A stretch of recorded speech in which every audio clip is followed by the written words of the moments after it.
Let's analyze the situation further. As Emmanuel Shaw, Executive Secretary, State Emergency Management Agency, Benue State, joins me via Skype on the pressing national concerns. Also, we'll have Paul Odenigbo, who is the Executive Secretary of SEMA, Anambra State. He will join us much later on the show. I want to thank you so much indeed for coming on State of the Nation at this time. Now, you have seen how this report has come through by the Hydrological Services Agency, NIHSA, says that the indices recorded in 2012 that resulted in those devastating floods we recorded in 2012 across several states have manifested. Should people be concerned at this point? Yeah, good evening, Nigerians. We have actually been alerted about the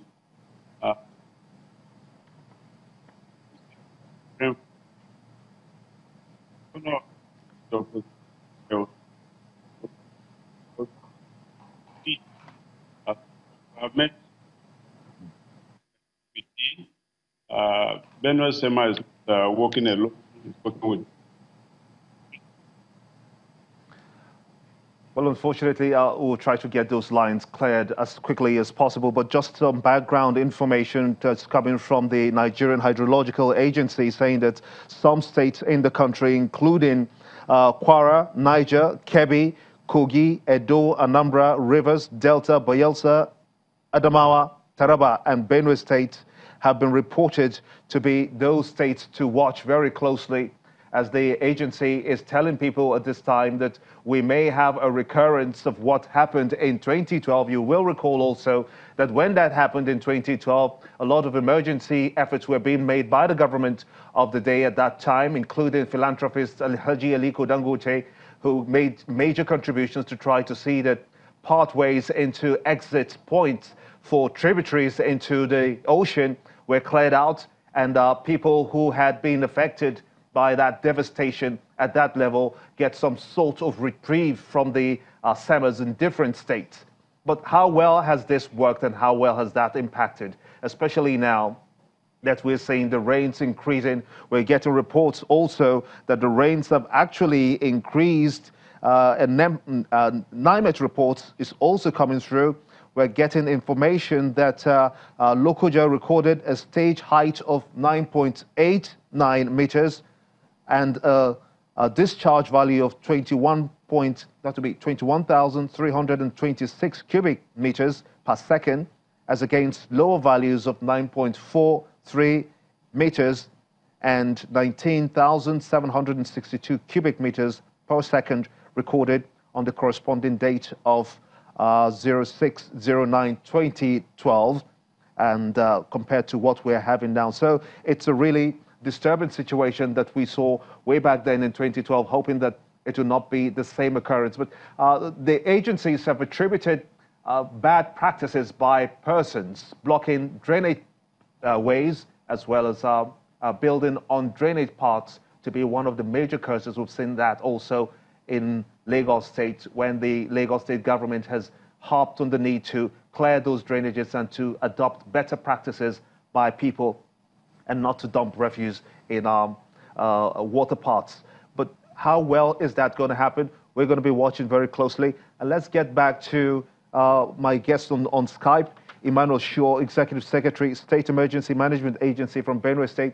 If you can hear me now, this is a bit of a concern, really, because the Nigerian Hydrological Services Agency says that the incidents and the indices recorded in 2012 that resulted in those devastating floods across the country are being manifested as we sit today.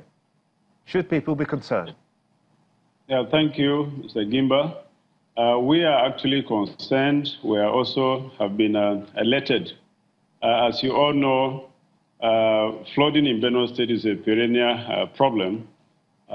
It happened in 2012, and the magnitude was very high. And so we have always been ready and expecting it.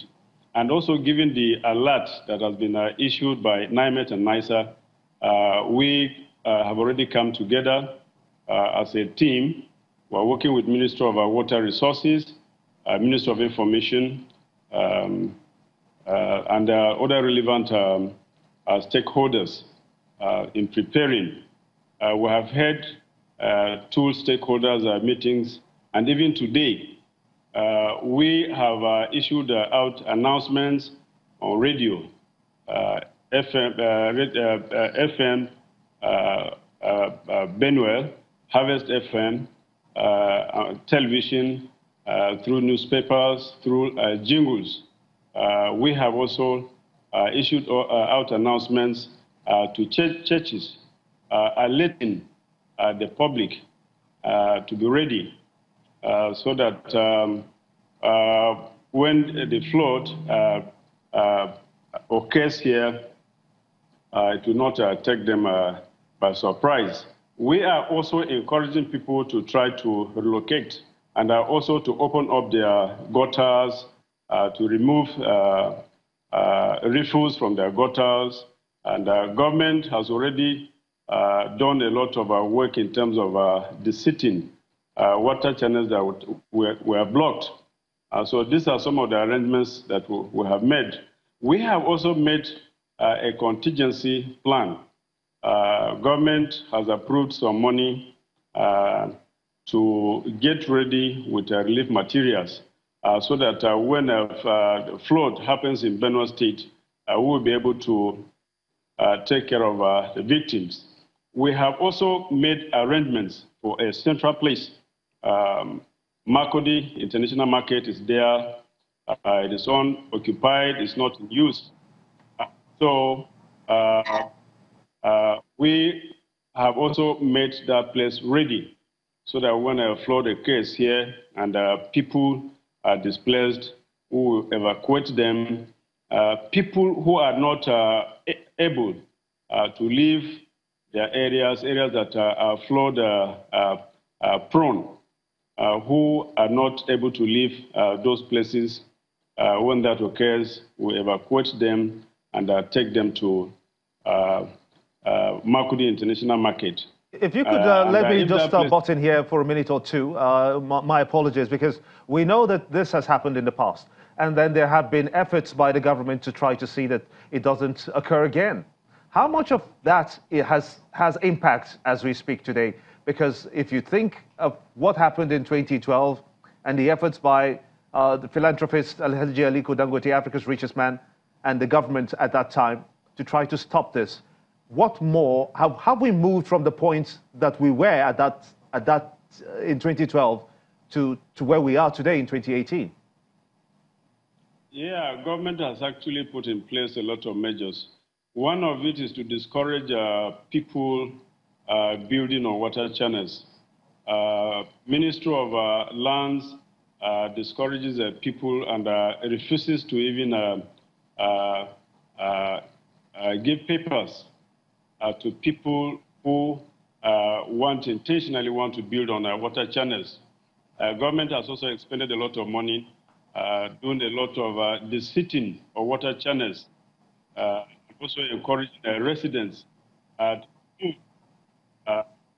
Okay, it seems the lines are breaking. Let me just put you on hold for a minute or two. Just hold on to your thoughts, and then we'll be back after these messages. Join us again.